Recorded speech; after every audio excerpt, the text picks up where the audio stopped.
Donc, une fois le Orthographic Projection dessiné, on va souvent vous demander de rajouter des dimensions sur les dessins. Donc, add dimensions. Donc, comment on ajoute des dimensions? Donc, pour ce faire, donc vous allez, par exemple, si j'ajoute des dimensions sur le top view, ok? Donc, je vais avec, je vais mon crayon de H, pâle. Par exemple, ici, je continue la ligne là. Donc, il y a des dimensions de là à là. Il y a aussi, entre ces lignes-là aussi, il y a une dimension que je peux donner ici, là. OK? Donc, je vais quitter entre mon dessin et le début de mon dimension line. Je quitte environ 1 cm. OK? Et je vais mettre une ligne de 15 mm. Ça veut dire 1,5 cm. Donc là, une ligne de 15 mm. Ok, donc je fais pareil là. Donc si je cadre ça ici là, donc si je donne la dimension ici là, je mets une ligne de 15 mm ici. Ok, donc je peux donner la dimension de là à là aussi. 15 mm, 15 mm. Ensuite, je recule de 5 mm. 5 mm. Et je mets une ligne ici.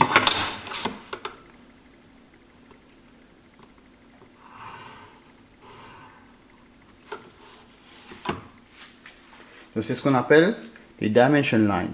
Et pour signifier que je donne la dimension de ici à ici, je fais faire une petite flèche ici là. Noir en noir. Là. Et là. Ok. Ici c'est pareil. Une flèche de là à là. Et de là à là. Et je peux écrire la dimension qui correspond à cette distance là. Donc là j'ai, si je mesure, j'ai 20 mm. Donc je vais écrire 20 dans ce sens là. Ici j'ai 10, je mets 10. Et ici j'ai 20, je mets 20. Ce que je viens de faire là, on appelle ça un linear dimension. Ok?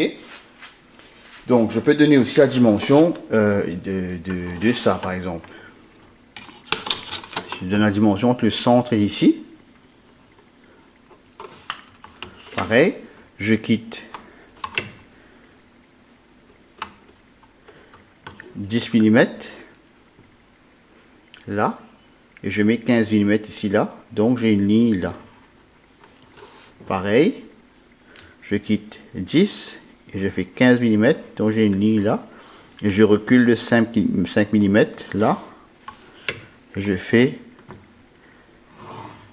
ça. Ok, donc je peux aussi mettre par exemple ici là, je quitte 10, je mets 15 ici là. Voilà.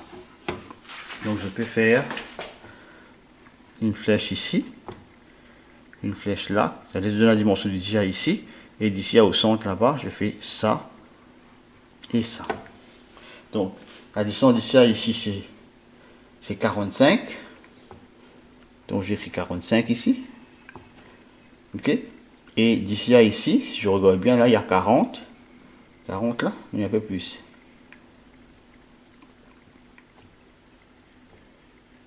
40 ici, après ce que je vois là-haut. Voilà.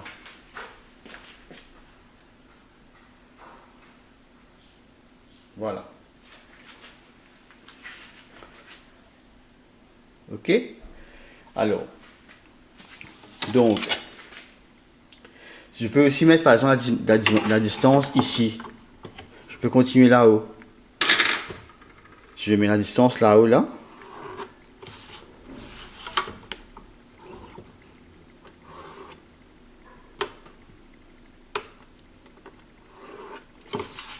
Ok. Donc je peux donner la distance ici, ici, et la distance ici.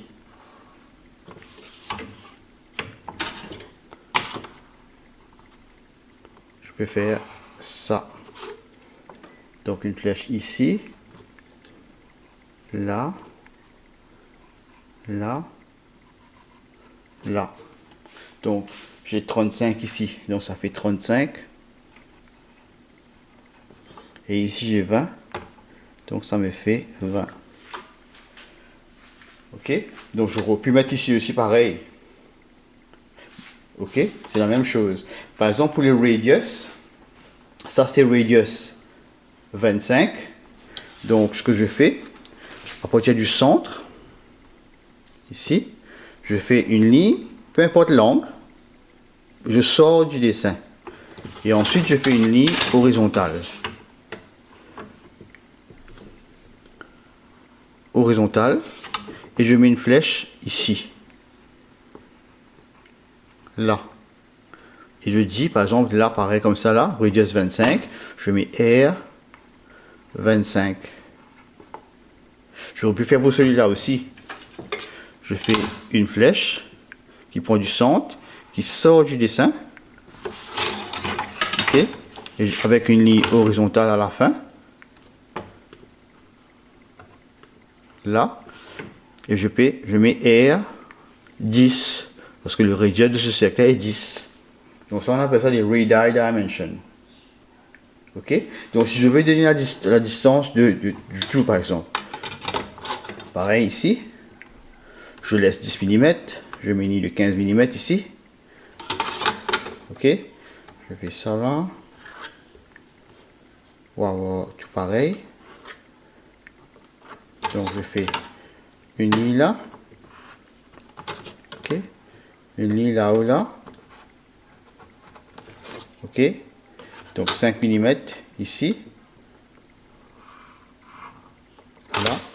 Donc je mets une flèche ici. Une flèche là-haut. Et je mets la distance. 35 et 20. Ça me fait 55. Donc je mets 55 mm ici. Voilà. Donc là où je suis nécessaire de mettre des dimensions, je peux mettre des dimensions. Donc souvent on va vous demander add 3 dimensions, donc vous mettez seulement 3. Add 4 dimensions, donc vous mettez seulement 4. Donc voilà un peu, c'est ce qu'on appelle dimensioning. Donc ce qui est important à savoir, c'est la distance. Il faut que ce soit bien équilibré partout. Donc vous laissez 10 mm entre le dessin et le dimension line. Vous mettez une ligne de 15 mm et vous reculez de 5 pour faire la ligne où vous allez extraire vos dimensions. Voilà.